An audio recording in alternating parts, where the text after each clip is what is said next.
টাকা পয়সা বলতে কিছু নাই, ওই বাবাটাই ছিল। মুন্সিগঞ্জের লোহজংয়ে নিখোঁজের 30 ঘন্টায়ও সন্ধান মেলেনি শিশুর।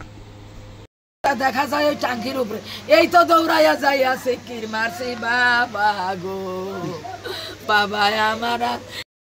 মুন্সিগঞ্জের লোহজং উপজেলার হলদিয়া ইউনিয়নের গোয়ালিমান্দা হাটের বাসপট্টি এলাকা হতে নিখোঁজ হাসান 5 বয়সী শিশুর সন্ধান মেলেনি নিখোঁজের 30 ঘন্টায়ও।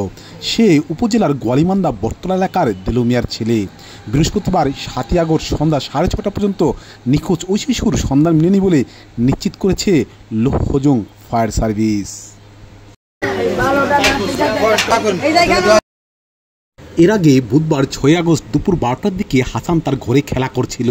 তার ঘরের নিচ দিয়ে বয়ে গেছে পদ্মা নদী থেকে আসা একটি খাল। সেখানে বর্তমানে প্রচণ্ড স্রোত বইছে। স্থানীয়দের ধারণা খালে পাড়ের খোলা জায়গায় খেলতে গিয়ে পা পিছলে পানিতে পড়ে গেছে শিশুটি।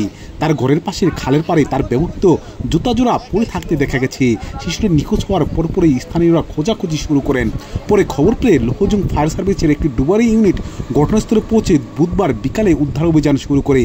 তারা সন্ধ্যা পর্যন্ত 2.5 ঘন্টা চেষ্টা চালিয়েও হাসানের সন্ধান না পেয়ে ফিরে গেছে। আমার ভাইয়ের মায়ে কয় অপু তুমি হাসানকে খোঁজো, হাসানের দেখি জুতা দেখা যায়।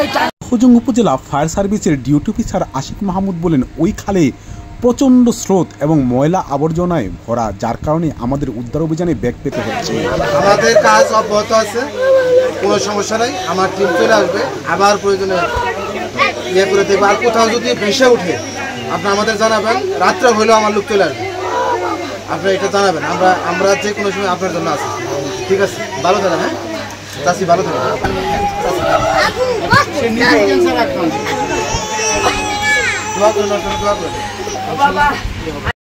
টেক্স নিউজ, বিক্রমপুর চিত্র।